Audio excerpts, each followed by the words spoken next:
What's going on, guys? So I managed to try the Marvel vs. Capcom Infinite and Beyond mod on the Steam Deck OLED, and I've got to say, this is an amazing mod. It's one of the best mods I've ever played. It feels like an entirely new game. And I've been hesitant on Marvel vs. Capcom Infinite for a good number of years, mainly because of the aesthetic. And also I heard the storyline was kind of awkward, but I heard very good things about the gameplay of Infinite for a very long time, especially from other YouTube channels like Maximilian Dude. I've been watching that channel for years, and when he announced this mod for Infinite, it gave me ultimate Marvel vs. Capcom 3 vibes. And what originally turned me on to it was the Steam Deck OLED itself. I was simply trying to change my artwork with the Decky loader, and I installed the main theme mod. And the main theme mod plays the music of whichever default song is designated to the game you opened. And while attempting to play Marvel vs. Capcom Infinite, the Infinite and Beyond theme song came on.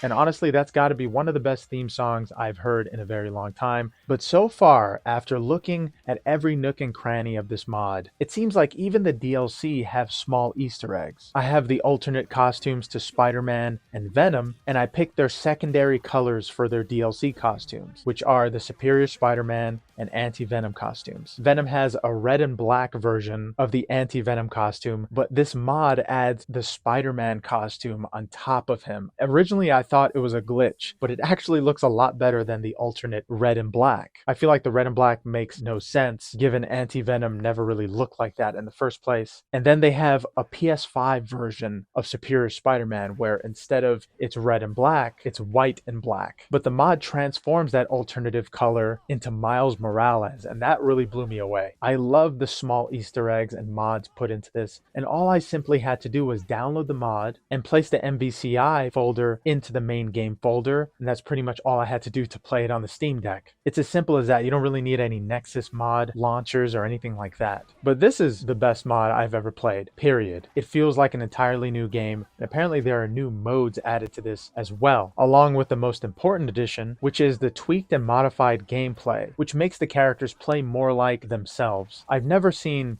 a more high-flying Spider-Man in a Marvel vs. Capcom game. He feels like the definitive Spider-Man to control, even better than the original Marvel vs. Capcom Infinite Spider-Man. And that was a very fast version of, I would say, the Marvel vs. Capcom 2 Spider-Man. A lot more of his moves go into launch moves. And I'm no expert, but usually when I play Spider-Man against the Hulk, I have no chance because Spider-Man can swing across, sure. But in the original MVC games, Spider-Man wasn't as agile as he is in the Beyond mod. So I was actually able to beat the living crap out of the Hulk, and that was surprising. This is my favorite version of Spider-Man so far, and I hope that Capcom makes their characters play exactly how they do, if not close, to the way the characters feel in the Infinite and Beyond mod. Yeah, I highly recommend playing Marvel vs. Capcom Infinite and Beyond on the Steam Deck. It's a perfect experience, and the character and their aesthetics look perfect. It seems like a natural progression in what we got in Ultimate Marvel vs. Capcom 3, and I love the additional artwork while selecting each character. It's not just a still frame of each character, it's actual hand-drawn artwork that are fairly well represented illustrations of each character, in my opinion. And when you select the characters, I'm not sure if the original did this, but of course it didn't. Characters like Ryu, Spider-Man have their original logos displayed next to them, and that's such a welcome callback to where the characters came from. Even with Ryu, the font used for him was from the first or second Street Fighter, and Ryu actually looks like the Ryu from the first Street Fighter game. But yeah, I just wanted to talk about how badass this mod is. I highly appreciate this mod, and it's completely free. If you don't know about this mod yet, I'll provide a link down below. And if you want to know more about it, I provide a link to Maximilian Dude's channel as well.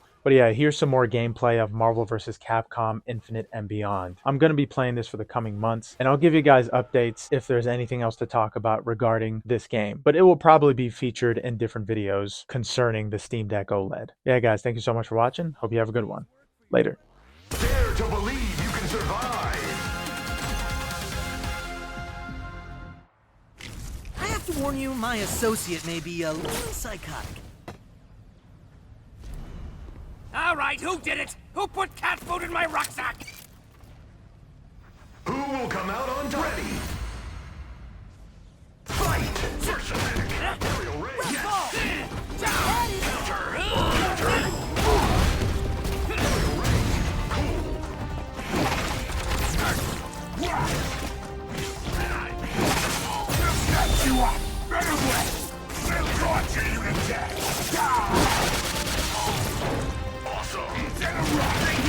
Level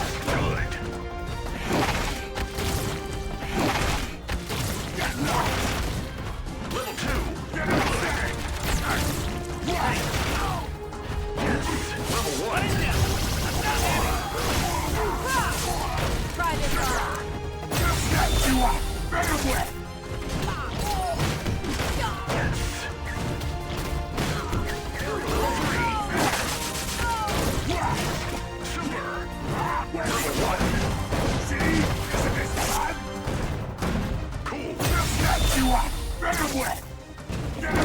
Predictable.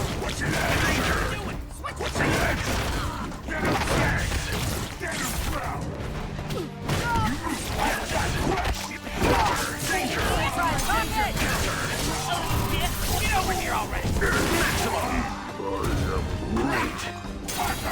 Whip ball! Come on, to hurt! Whip ball! Spider cannon! More tiring than you think. Spider cannon! Whip ball! Here! Charge! Boom! Damn it!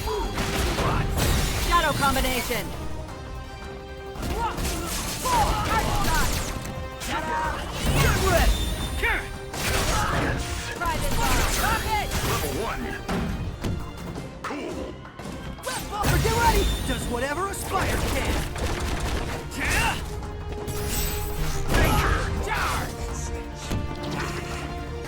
Eat that! Wonderful fight. Cutting edge. Predictable. Nice shot. Aerial ray. Maximum. Level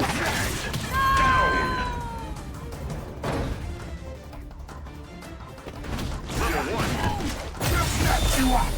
Yes.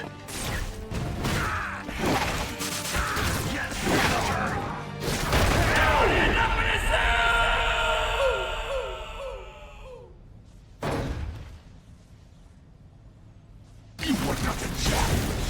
You must walk worthy prey.